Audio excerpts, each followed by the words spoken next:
से दो क्लासेस में भी चले तो भी खत्म।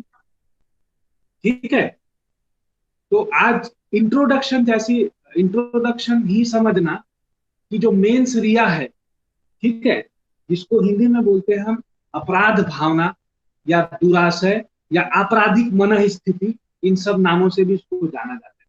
तो आज की क्लास में हम केवल ये प्रयास करेंगे, और मतलब परिचय क्या होता है इसका, इंट्रोडक्शन क्या है, मेंसरिया क्या होता है, क्यों आवश्यकता होती है, अपराधों के गठन के लिए क्या यह आवश्यक है, ठीक है, तो इन सब चीजों को जो है वो जानने का प्रयास करेंगे। तो इंट्रोडक्शन जैसी वाली क्लास है, तो केवल परिचय समझिएगा। जैसे जैसे एक एक क्लास और होगी इसकी, जो डिटेल्ड में, मतलब डिटेल्ड लेक्चर रहेगा वो, तो उसमें हर जो दृष्टिकोण, जो भी पहलू हैं उनको देखा जाएगा। तो अभी जो आज की जो क्लास है वो मेंस रिया, अपराध भावना या दुराशय या आपराधिक मनस्थिति, इसके सामान्य परिचय के लिए ही है। ठीक है, तो अब ये देखिए, मैक्सिम है कि एक्टस नॉन फेसिट रियम निसी मेंसिट रिया। इसको याद करके रखिएगा, बहुत काम आता है, कंपटीशन एग्जाम वगैरह में भी पूछा जाता है इसको। तो एक्टस नॉन फेसिट रियम निसी मेंसिट्रिया, इसका मतलब होता है कि बिना अपराध भावना के किया गया कार्य अपराध नहीं है। पिछली क्लास में हमने पढ़ा था कि अपराध के गठन के लिए सामान्यतः जो आवश्यक है वो है आपराधिक कृत्य, और दूसरा जो है आपराधिक मनस्थिति। ये दो मिलके अपराध का गठन। तो आपराधिक कृत्य को बोलते हैं एक्टस रियस, और जो आपराधिक मनस्थिति है इसको बोलते हैं मेंस रिया। तो यहाँ पे ये बोलता है कि बिना अपराध भावना के, मतलब अगर अपराध भावना, दुराशा या आपराधिक मनस्थिति या मेंस रिया, तो अब की बात जब मैं मेंस रिया बोलूंगा तो आप समझिएगा कि अपराध भावना, दुराशा या आपराधिक मनस्थिति या बुरा मन या गिल्टी माइंड, ये सब चीजें होती। ठीक है, तो यहाँ पे ये बोलता है कि बिना अपराध भावना के, मतलब अगर आपने कोई ऐसा कार्य किया है जो जिसमें मेंसरिया नहीं, मतलब आपका जो मन है वो आपराधिक प्रवृत्ति का नहीं है। ठीक है, तो आपराधिक प्रवृत्ति का नहीं है, और आप अगर ऐसा कोई कार्य करते हैं तो ये अपराध नहीं है। तो अब इसकी आवश्यकता क्यों पड़ी, आप समझने का प्रयास कर सकते हैं कि मतलब जो ऐसे कार्य जो दुर्घटनावश हो जाते हैं, जैसे आप रास्ते पे गाड़ी चला रहे हैं और स्टेयरिंग या ब्रेक फेल हो जाता है, जिससे एक्सीडेंट हो जाता है और एक आदमी की मृत्यु हो। तो क्या आपको ऐसे कार्य के लिए या इस अपराध के लिए आपने जो किया है, क्या हत्या का अभियोजन चलाना चाहिए आपके ऊपर? बताएंगे बच्चे लोग, अपनी राय बताएंगे, क्या नो आपके सही ऊपर सर, हत्या का अपराध क्योंकि वो के लिए विचारण होना चाहिए? सर क्योंकि वो एक्सीडेंट तो गलती से हुआ है ना, वो जानबूझ के थोड़ी किया है, हाँ, और उस पे ठीक अलग है, केस बनेगा, वो मर्डर का केस नहीं बनेगा। ये सर उसका ठीक आशय ठीक नहीं था। ठीक ठीक, है ना? तो क्या है कि यहाँ पे क्या अनुपस्थित है, यहाँ पे अनुपस्थित है मेंस रिया, आपराधिक मन स्थिति, मतलब जिस व्यक्ति ने दुर्घटना कारित की है, जिसके फलस्वरूप पीड़ित व्यक्ति की मृत्यु हो गई। तो यहाँ पे दुर्घटना कारित करने वाले व्यक्ति के मन में यह दुराशय नहीं था कि वह सामने वाले व्यक्ति की मृत्यु कारित कर दे। तो यहाँ पे आपराधिक मन स्थिति नहीं है, इसकी अनुपस्थिति है। तो यही बात करता है कि ये जो मैक्सिम है, एक्टस नॉन फेसिट रियम निसी मेंसिट्रिया, मतलब बिना अपराध भावना के किया गया कार्य अपराध नहीं। अर्थात सार्थक रूप में हम ये बोल सकते हैं कि अपराध के गठन के लिए आपराधिक मनस्थिति अति आवश्यक है। तो यह सामान्य सिद्धांत है जो पिछली क्लास में भी हमने पढ़ा था कि दुराशय अपराध के गठन के लिए आवश्यक तत्व है, यह सामान्य नियम। Sir next slide.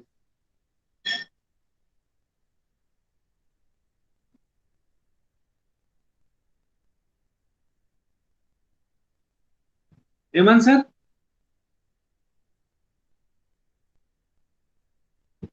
ठीक है। तो मतलब मैं ये सोचता हूं कि आपको समझ में आ गया होगा कि एक्टस नॉन फेसिट रियम नीसी मेंसिटरिया जो है, इसका मतलब होता है कि बिना अपराध भावना के किया गया कार्य अपराध नहीं है। ये समझ में आ गया, हाँ सर। ठीक है।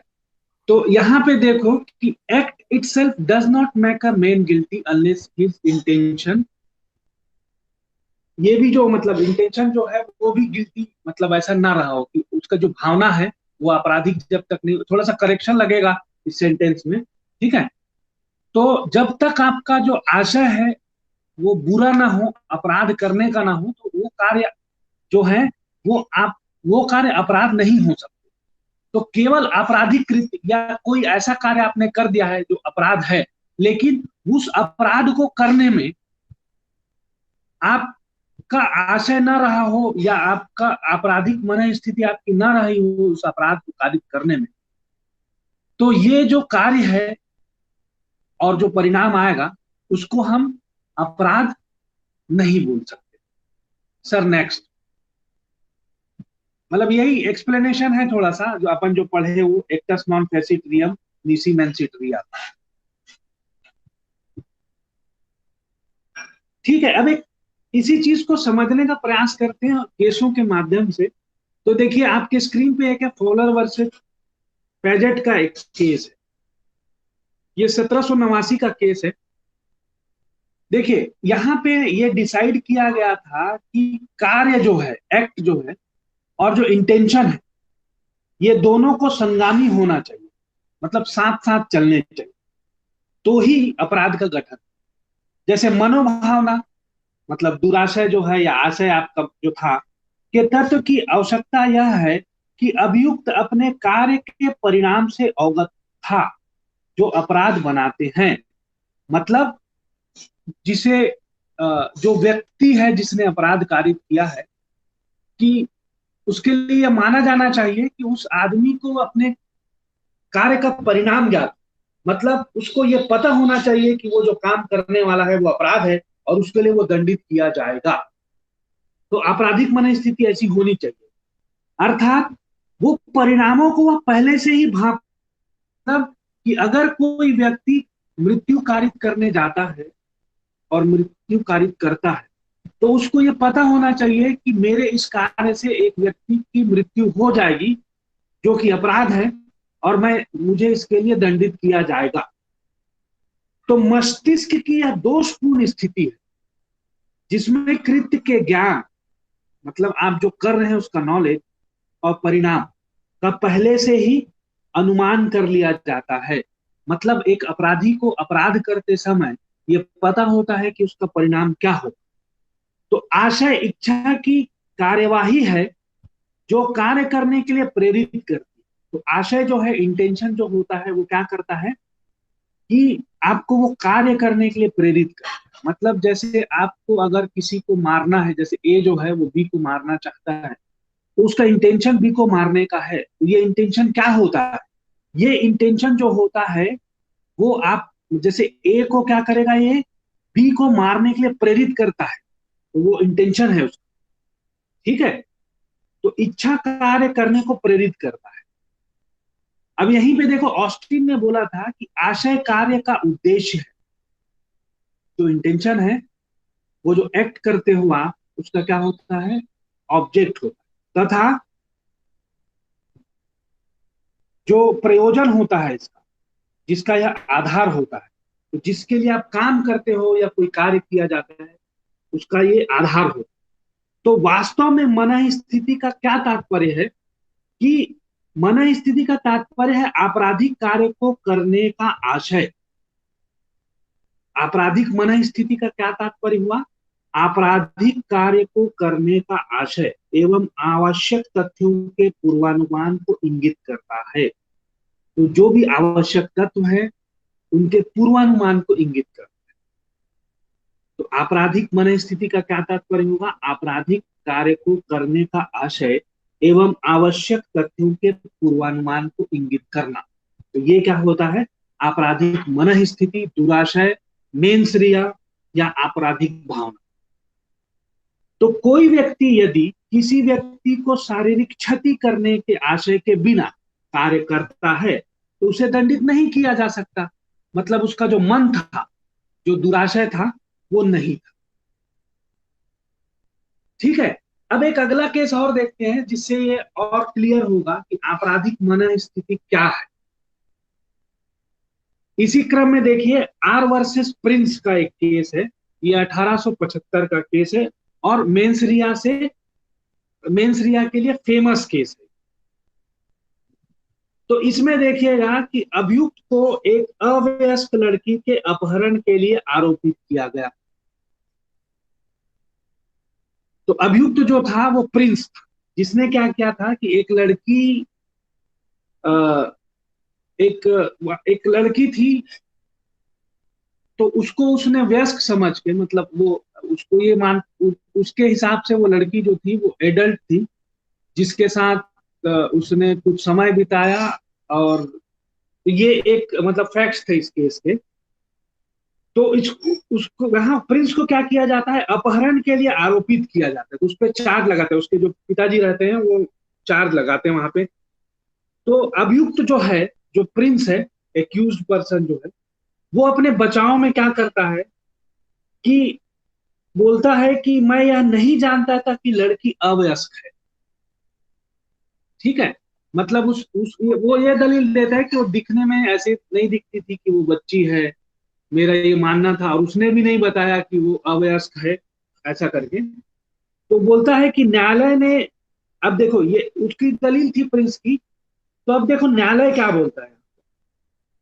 तो न्यायालय का बोलना ये था कि ये जो है यहाँ पे जो मिस्टेक ऑफ लॉ और मिस्टेक ऑफ फैक्ट जो है ना, उन चीजों के लिए है। ठीक है। तो मिस्टेक ऑफ लॉ जो है ना वो एक्सक्यूज नहीं हो सकता है, मिस्टेक ऑफ फैक्ट्स जो है वो एक्सक्यूज बन सकता है आपका। ठीक है। तो यहाँ पे ना मिस्टेक ऑफ लॉ था। अब देखो मतलब मिस्टेक ऑफ लॉ जो है, जो विधि की भूल है, तो उसको एकदम सामान्य रूप से अपन समझने का प्रयास करें तो क्या हो सकता है कि जैसे अगर विधि की भूल को क्षम्य कर दिया तो उसका क्या दुष्परिणाम हो सकता है कि कोई भी व्यक्ति भारत में आएगा और ये एक्सक्यूज देगा, जैसे आप कोई आतंकवादी है, वो आता है और बोलता है कि यहाँ बम ब्लास्ट कर देता है इंडिया में, और बाद में एक्सक्यूज देगा कि मेरे को ये पता नहीं था कि यहाँ पे भारत में किसी की जान लेना अपराध है, कोई ऐसी विधि है, इस विधि का मेरे को ज्ञान नहीं था। तो ये एक्सक्यूज देना चालू करेंगे तो ये है ना, इसका दुष्परिणाम है। तो ऐसी सभी चीजों के लिए क्या है कि ये मिस्टेक ऑफ लॉ जो है उनका वो एक्सक्यूज नहीं हो सकता है। तो जो इस केस में कोर्ट ने डिसाइड किया था कि देखिए कि हमने कोई लॉ बनाया है, जैसे मान लो किसी माइनर के साथ फिजिकल रिलेशनशिप बनाना। तो हमने ये लॉ, अगर लेजिस्लेचर ने ये लॉ बनाया है तो इस लॉ का ऑब्जेक्ट ये है कि बच्चों का शोषण ना हो पाए, उनकी सुरक्षा के लिए ये लॉ बना हुआ है। तो अब अगर ये मान लिया जाए कि अगर इसको मिस्टेक ऑफ लॉ का एक्सक्यूज ले लिया जाए सामने वाले व्यक्ति से, तो अगर ये एक्सक्यूज लेना चालू कर दिया जाएगा तो विधि जो बनी हुई है, जो लॉ बना हुआ है, उसका ऑब्जेक्टिव फेल हो जाएगा।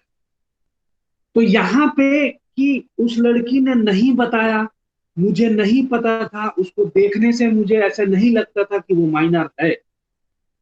तो यहाँ पे क्या है कि आप जो लाइबिलिटी है, ठीक है, वो सब का सब किसके ऊपर था, इस प्रिंस के ऊपर था कि उसको जानने का प्रयास करना चाहिए था, और उसका वो ड्यूटी बनता था कि वो जाने कि वो जिस लड़की को सहवास के लिए ले जा रहा है अपने साथ, वो वयस्क है कि नहीं।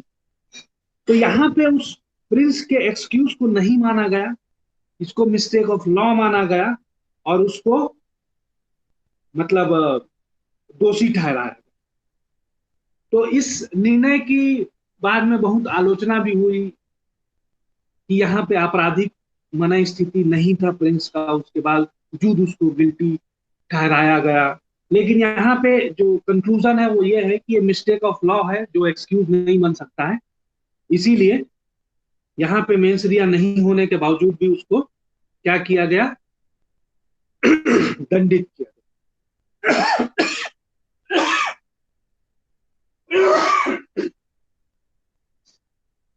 अब देखिए अगला केस ये है कि मिस्टेक ऑफ लॉ।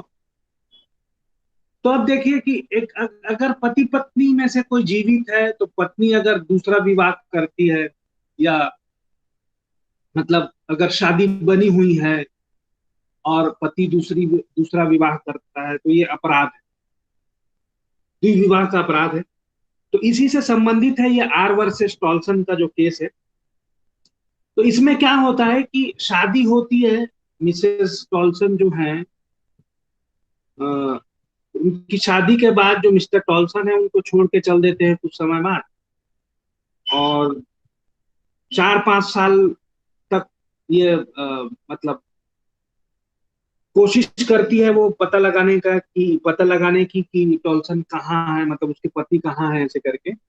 फिर उनको अंतिम सूचना ये मिलती है कि एक जो शिप है वो इंग्लैंड से अमेरिका जा रहा था, तो उस शिप में वो थे जिसके डूब जाने के कारण उनकी मृत्यु हो गई है। ये सूचना, अंतिम सूचना जो है वो उनकी पत्नी को मिलती है। तो अब क्या है कि इसके बाद वो दूसरी शादी कर लेती है। तो यहाँ पे क्या है, 7 वर्ष नहीं बीते रहते हैं, ठीक है। तो अब देखो क्या होता है कि दूसरे व्यक्ति से शादी कर लेती है, इसके बचाव लिया कि वह 7 वर्ष से पति से अलग रह रही थी तथा उसे विश्वास हो गया था कि उसका पति मर चुका है, तब उसने दूसरी शादी की है। न्यायालय ने इसे उचित ठहराते हुए उक्त कार्य को सद्भावना के तहत माना। तो यहाँ पे देखो कि आपराधिक मना स्थिति देखने वाली बात है कि वो जो पत्नी थी, ठीक है, उसका आशय ये था क्या कि वो अपने पति के जीवित रहते दूसरी शादी कर ले। न्यायालय ने यह माना कि पत्नी ने हर संभव प्रयास किया अपने पति के बारे में जानकारी प्राप्त करने की, और उसको जो अंतिम सूचना प्राप्त हुई थी अपने पति के बारे में वो उसकी मृत्यु के बारे में थी, जो विश्वसनीय लगती थी। तो यहाँ पे आपराधिक मना स्थिति नहीं थी पत्नी की, अतः उसको दोषी नहीं ठहराया गया, जबकि उसका पति जीवित था और 7 साल से पहले ही वो आ चुका था। तो यहाँ पे आपराधिक मना स्थिति नहीं होने के कारण उस महिला को द्विविवाह का दोषी नहीं ठहराया। Sir next case.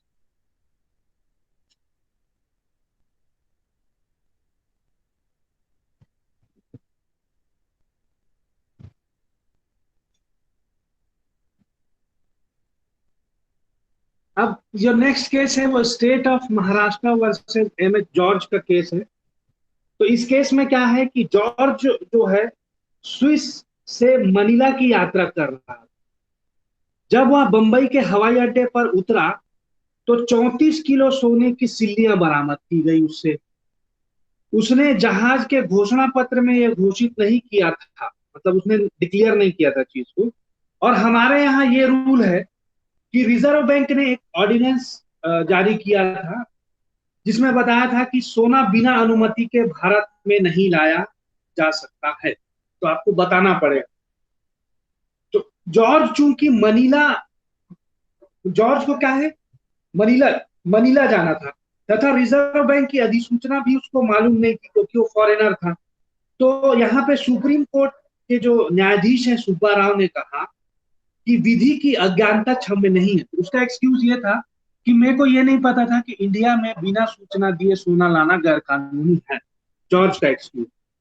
तो यहाँ पे सुब्बा राव ने क्या बोला कि विधि की अज्ञानता मतलब वही मिस्टेक ऑफ लॉ जो है वो क्षम्य नहीं है, भले ही जॉर्ज का आशय जो था, ठीक है, यहाँ पे आपराधिक मना स्थिति नहीं थी, उसके बावजूद उसको दोषी ठहराया गया। तो यहाँ जो चीज है कि भारत में रुकना नहीं था, जॉर्ज का इंटेंशन ये कभी नहीं था कि वो भारत में सोना लाए, वो तो जहां जा रहा था वहां उसको सोना ले जाना था, लेकिन विधि का उल्लंघन किया था, इसीलिए उसको दोषी ठहराया गया। तो यहाँ पे आपराधिक मना स्थिति नहीं थी, उसके बावजूद उसको दोषी ठहराया गया। तो देखिए जो एक्चुअल में जो चीज है, सामान्य जनरल प्रिंसिपल ये है कि आपराधिक मन स्थिति होना जरूरी है, लेकिन मिस्टेक ऑफ लॉ अगर कहीं होता है तो वहां पे आपको आपराधिक मन स्थिति नहीं होने का मतलब लाभ नहीं मिलने वाला। तो ये चीज आप समझिए कि विधि जो है, विधि की अज्ञानता क्षम्य नहीं, और इसके साथ जनरल जो प्रिंसिपल है वो लागू हो जाता है। Sir next slide.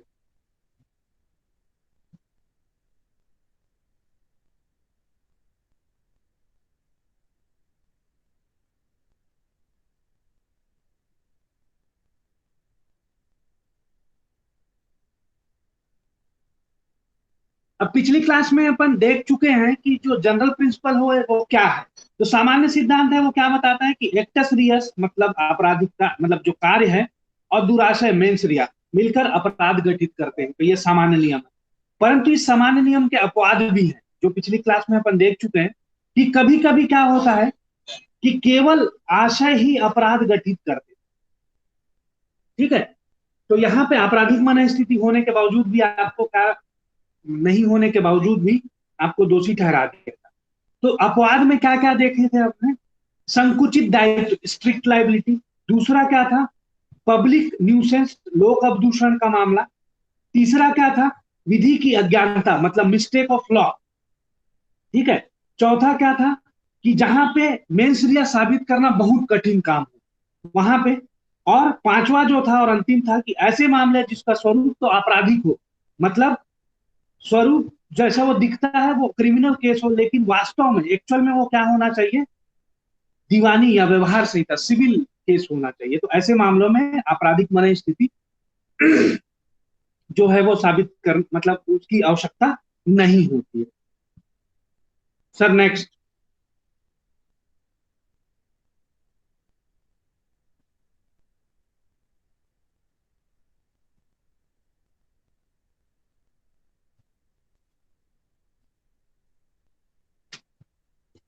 अब देखते हैं कि application of mens rea to Indian penal code, भारतीय दंड संहिता के संदर्भ में अपराध भावना या दुराचार के सिद्धांत को किस प्रकार प्रयोग किया जाए। तो देखिए, अंग्रेजी विधि में अपराध भावना मतलब जो मेंस रिया है चाहे जो भी स्थान प्राप्त हो, परंतु भारतीय दंड संहिता में इसको स्पष्ट रूप से कोई विशेष महत्व नहीं दिया गया। संहिता में कहीं पे भी आपराधिक भावना शब्द का प्रयोग नहीं किया गया। इसको ध्यान रखिएगा कि भारतीय दंड संहिता में कहीं पे भी आपराधिक भावना या दुराशय या मेंस रिया जो है उसको परिभाषित नहीं किया गया है, ना ही प्रयुक्त किया गया, मतलब उसको उपयोग किया गया। प्रत्येक अपराध की परिभाषा, जब भी आप परिभाषा को पढ़ेंगे तो उसमें दो भाग आपको मिलेंगे, एक तो एक्टस रियस वाला पार्ट मिलेगा और मेंस रिया वाला पार्ट मिलेगा। ठीक है, किस अभियुक्त की वह मानसिक स्थिति का भी उल्लेख किया गया है, मतलब मेंटल कंडीशन बताई हुई है उसमें कि वह किस कारण या क्या सोच के अपराध करता है जिसके कारण वह कार्य जो करता है वो दंडनीय होता है। तो जैसे देखें कि चोरी के प्रकरण में चोरी करने के आशय से चोरी करता है, ये चीज आपको मिलेगी। हत्या में देखेंगे कि हत्या के प्रकरण में हत्या करने के आशय से, गंभीर चोट पहुंचाने में गंभीर चोट पहुंचाने के आशय से, मतलब यहाँ पे जो कार्य करने वाला है या जो अपराधी है उसको इसका ज्ञान होता है कि वो क्या करने वाला है। ये चीज आपको हर परिभाषा में मिलेगी और वो कार्य मिलेगा और उसके लिए दंड का प्रावधान मिलेगा। तो आईपीसी के हर प्रयोजन में ये चीजें बताई गई। तो देखिए, इसी संबंध में क्या था, जेडी मेन का क्या मत है कि प्रत्येक अपराध परिभाषित है और परिभाषा में यह दिया गया है कि अभियुक्त ने क्या किया है। इतना ही नहीं बल्कि यह भी बता दिया गया है कि कार्य करते समय कार्य के संदर्भ में अभियुक्त की कैसी मनोदशा थी, कि वो क्या करना चाहता था। तो आप उदाहरण समझने के लिए आप क्या करिएगा कि आईपीसी के कोई भी प्रावधान देखिएगा तो उसमें आपको ये दोनों पार्ट मिले। जैसे किसी भी, जैसे मान लो देखते हैं हम अपराध वाली ही चीज देखते हैं, तो उसमें क्या है, हत्या करने के देखे जैसे चोरी का देखते हैं उदाहरण, तो चोरी की परिभाषा में देखें यहाँ पे कि जो कोई व्यक्ति किसी व्यक्ति के कब्जे में उस व्यक्ति की सम्मति के बिना कोई जंगम संपत्ति बेईमानी से लेने का आशय रखते हुए। तो ये वाला जो पार्ट है वो है मेंस रिया, ठीक है। और वह संपत्ति को ऐसे लेने के लिए हटाता है, यह है कार्य, एक्टस रियस। तो वह चोरी कहा जाएगा। समझ में आया? तो ये चीज है। तो देखें कि मेंसरिया जैसा वर्ड तो उपयोग नहीं किया गया, लेकिन कुछ ऐसे शब्द हैं जो क्या है, इनके इसके समानार्थी हो सकते हैं या इसके प्रारूपिक हो सकते हैं। जैसे जानबूझकर। तो जानबूझकर मतलब क्या हुआ कि जानते हुए, ठीक है। बेईमानी से मतलब क्या हुआ कि बेईमानी करने के आशय से, तो ये दुराशय हुआ। कपटपूर्ण ढंग से, कपट करने के आशय से। साशय मतलब आशय सहित। लापरवाही से मतलब ये भी आपका आशय है कि आप लापरवाही करना चाह रहे थे। तो इन शब्दों से क्या होता है कि मेंस रिया का जो पार्ट है वो पता चलता है कि मेंस रिया मतलब अपराध करते समय आपका मन भी आपराधिक भावना से ग्रसित होना चाहिए। अब कुछ डिसाइडेड केस देखते हैं और समझने का प्रयास करते हैं कि इंडियन पोजीशन क्या है। सर देखिए, केस है नाथूलाल वर्सेस मध्य प्रदेश का राज्य, स्टेट ऑफ एमपी का केस है 1966। इसमें नाथूलाल जो था अनाज का व्यापारी था, उसे आवश्यक वस्तु अधिनियम के अंतर्गत अभियोजित किया गया। उसने अपने बचाव में कहा कि अधिनियम के प्रावधान के आशय का उल्लंघन नहीं किया था, क्योंकि गेहूं रखने के पूर्व ही लाइसेंस के लिए आवेदन पत्र दे दिया गया था। तो वो गेहूं का भंडारण करता है, तो वो ये बोलता है कि गेहूं के भंडारण से पहले उसने क्या किया था, अनुज्ञप्ति के लिए आवेदन दे दिया। तो यहाँ पे उच्चतम न्यायालय ने क्या माना कि दुराशय को अपराध के आवश्यक तत्व तब माना जाना चाहिए जबकि किसी संविधि के शब्दों में स्वीकार करने से इनकार कर दिया जाए। दुराशय जो है आपराधिक संविधि के प्रावधानों तथा उद्देश्य पर निर्भर करता है। तो यह आपराधिक विधि का सिद्धांत है कि हर व्यक्ति को अपने किए कार्यों के परिणाम को भुगतना पड़ता है, चाहे उसने उस व्यक्ति को दोषी मन से किया हो या न किया हो। ठीक है। तो यहाँ पे जो भंडारण किया था तो उसके लिए उसको दोषी ठहराया। अब देखिए union, sir next case, union of India versus J Ahmad 1979 का ये केस है।